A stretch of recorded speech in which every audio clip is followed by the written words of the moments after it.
السلام علیکم ورحمۃ اللہ وبرکاتہ۔ الحمدللہ رب العالمین، نحمدہ ونصلی علی رسولہ الکریم، اما بعد فاعوذ باللہ من الشیطان الرجیم، بسم اللہ الرحمن الرحیم۔ ان اللہ وملائکتہ یصلون علی النبی یا ایھا الذین آمنوا صلوا علیہ وسلموا تسلیما۔ اللہم صلی علی سیدنا مولانا محمد وعلی آلہ وصحبہ وبارک وسلم۔ ذوالقعدہ کے مہینے کی خصوصیات۔ ذوالقعدہ کا مہینہ شروع ہو چکا ہے۔ ذوالقعدہ کے مہینے کو دینی اعتبار سے دو خصوصیات حاصل ہیں۔ پہلی خصوصیت یہ ہے کہ یہ اشہور الحج میں سے ہے۔ حج کے 3 مہینوں کو اشہور الحج کہا جاتا ہے، یعنی شوال، ذوالقعدہ، ذوالحجہ۔ اور دوسری خصوصیت ذوالقعدہ کی یہ ہے کہ یہ اشہور الحرم میں سے آتا ہے۔ اشہور الحرم کا مطلب ہے کہ حرمت والے مہینے۔ یہ 4 مہینے حرمت والے ہیں، جن میں شوال، ذوالقعدہ، ذوالحجہ اور رجب۔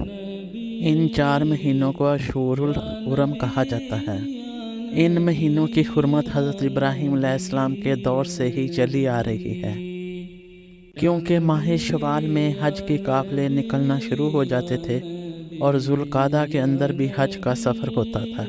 ان مہینوں میں اللہ رب العزت نے جد و جدال، قتل و قتال سے منع فرمایا تھا، تاکہ حاجی خیر و عافیت کے ساتھ اپنا سفر کر سکیں۔ رجب اس لیے اس میں شامل ہے کہ اگر کسی کو بیت اللہ کا سفر درپیش ہو عمرہ کے لیے، تو ایک مہینہ اور ایسا ہے کہ جس میں اس کی جانوں کا تحفظ حاصل ہو۔ مشرکین مکہ جاہلیت کے زمانے میں بھی لوگ ان مہینوں کی حرمت کا بہت خیال رکھتے تھے۔ قرآن مجید میں سورۃ توبہ کی آیت نمبر 36 سے ان مہینوں کی حرمت کا ذکر ہے۔ ان مہینوں میں اپنی جانوں پر ظلم مت کرو۔ اپنی جانوں پر ظلم کیسے ہوتا ہے؟ ایک تو یہ کہ فرائض کو ترک کرنے سے وہ اپنی جانوں پر ظلم کرتے ہیں، چاہے وہ فرض نماز، زکوٰۃ، روزے یا فرض حج ہو یا جہاد ہو۔ جو چیز بھی انسان پر فرض ہوگی اور نہ کرنے پر اللہ تبارک و تعالیٰ کی پکڑ ہوگی اور سخت ترین عذاب ہوگا۔ اور اپنی جان پر دوسرا ظلم یہ ہے کہ جو کبیرہ گناہوں کا ارتکاب کرتے ہیں وہ بھی اپنی جانوں پر ظلم کرتے ہیں۔ ان حرمت والے مہینوں میں ان باتوں اور کاموں میں سے اپنے آپ کو بچا کر رکھنا، اپنے آپ کو ظلم سے بچا کر رکھنا ہے۔ آقا حضور صلی اللہ علیہ وسلم جب فتح مکہ کے بعد طائف کی طرف تشریف لائے، ان لوگوں نے آپ کا محاصرہ کیا، لیکن ذوالقعدہ کے شروع ہو جانے کی وجہ سے حملہ نہیں کیا، اور بغیر حملہ کیے حرمت کے مہینے کو سامنے رکھتے ہوئے آپ نے واپسی فرمائی۔ اس مہینے کی ایک اور خصوصیت یہ ہے کہ آقا حضور صلی اللہ علیہ وسلم نے اپنی حیات مبارکہ میں 4 عمرے کیے، اور چاروں عمرے ذوالقعدہ کے مہینے کے اندر کیے۔ 3 عمرے آپ صلی اللہ علیہ وسلم نے ذوالقعدہ میں کی، اور ایک عمرہ حجۃ الوداع کے موقع پر ذوالحجہ میں کیا۔ اگر کسی کو ذوالقعدہ کے اندر عمرہ کرنے کا موقع ملتا ہے تو وہ لازمی اس مہینے میں عمرہ ادا فرمائے۔ آقا حضور صلی اللہ علیہ وسلم نے ارشاد فرمایا کہ جس نے رمضان المبارک کا عمرہ کیا وہ ایسے ہے جیسے اس نے میرے ساتھ حج کیا۔ اس کے بعد ذوالحجہ کا عمرہ سب سے زیادہ افضل ہے۔ امام ابن قیم نے یہ لکھا ہے کہ میرے لیے یہ فیصلہ کرنا مشکل ہے کہ رمضان المبارک کا عمرہ افضل ہے یا ذوالقعدہ کا عمرہ افضل ہے۔ دلائل کے اعتبار سے تو یہ دونوں عمرے متوازی نظر آتے ہیں، ایک طرف رمضان المبارک کا عمرہ اور دوسری طرف ذوالقعدہ کا عمرہ۔ اس مہینے کی ایک اور خصوصیت جو بڑی تاریخی ہے کہ حضرت موسیٰ علیہ السلام نے جب اللہ جل شانہ سے جب تورات مانگی تھی تو اللہ تبارک و تعالیٰ نے فرمایا تھا کہ 30 روزے رکھو۔ پھر اللہ تعالیٰ نے ذوالحجہ کے 10 روزوں کا اضافہ کر دیا تو انہوں نے 40 روزے پورے کیے۔ یعنی حضرت موسیٰ علیہ السلام کو کتاب دینے کے لیے اللہ رب العزت نے جو ان سے روزے رکھوائے تھے وہ ذوالقعدہ کے مہینے میں رکھوائے تھے۔ اور 2 بڑی اہم خصوصیات جن کا اس ماہ ذوالقعدہ کے ساتھ بڑا تعلق ہے۔ ایک صلح حدیبیہ ذوالقعدہ کے اندر ہوئی تھی، جس کو قرآن پاک نے فتح مبین کہا۔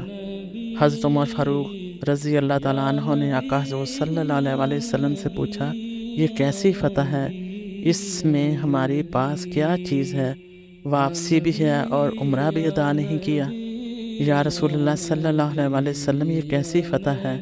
اللہ تبارک و تعالیٰ نے پھر دکھایا کہ یہ واقعی اس کے بعد تو فتوحات کا ایک سلسلہ تسلسل تھا، اور پھر یہ سلسلہ صدیوں تک صحابہ کرام رضی اللہ تعالیٰ عنہ کے اور تبع تابعین کے زمانے میں بھی اس کے بعد یہ سلسلہ فتوحات کا جاری رہا۔ اسی طرح اس مہینے کی خصوصیات جو مشہور غزوہ بنو قریظہ، اور جس کو غزوہ احزاب بھی کہتے ہیں، اور جس کو غزوہ خندق بھی کہتے ہیں۔ اس غزوہ خندق سے آقا حضرت صلی اللہ علیہ وسلم کی جب واپسی مدینہ پاک میں ہوئی تو حضرت جبرائیل امین غزوہ بنو قریظہ کا حکم لے کر آئے۔ بنو قریظہ یہود کے ایک قبیلے کا نام ہے، چونکہ انہوں نے غزوہ خندق میں معاہدہ کی خلاف ورزی کی تھی، مسلمانوں سے غداری کی تھی، معاہدہ کو توڑا تھا، تو اللہ تعالیٰ کا حکم ہے کہ بنو قریظہ کو ان کے اس جرم کی سزا دی جائے، اور بڑی سخت ترین سزا یہودیوں کو دی گئی تھی، جس میں ان کے تمام بالغ مرد سارے کے سارے ذبح کیے گئے تھے، سینکڑوں کی تعداد کے اندر۔ ان کی عورتوں اور بچے لونڈیاں غلام بنا کر فروخت کر دیے گئے تھے۔ یہ سخت ترین عبرت ناک سزا تھی، بنو قریظہ کو اللہ تعالیٰ کے حکم پر دی گئی تھی، اور اسی ذوالقعدہ کے مہینے کے اندر یہ غزوہ ہوا تھا۔ اللہ تبارک و تعالیٰ سے دعا ہے کہ ہم سب کو ان حرمت والے مہینوں کی اللہ تبارک و تعالیٰ کے حکم کے مطابق آقا حضرت صلی اللہ علیہ وسلم کی رضا حاصل کرتے ہوئے ان مہینوں کی حرمت کا خیال رکھنا چاہیے، تاکہ ہم دنیا اور آخرت کی کامیابیاں ہمارا مقدر بن سکیں، اور اللہ تبارک و تعالیٰ اور آقا حضرت صلی اللہ علیہ وسلم کی رضا کے حقدار بن سکیں۔ آمین ثم آمین۔ اللہ تبارک و تعالیٰ ہم سب کا حامی و ناصر ہو۔ اپنا بہت زیادہ خیال رکھیے گا اور دعاؤں میں یاد رکھیے گا۔ السلام علیکم ورحمۃ اللہ وبرکاتہ۔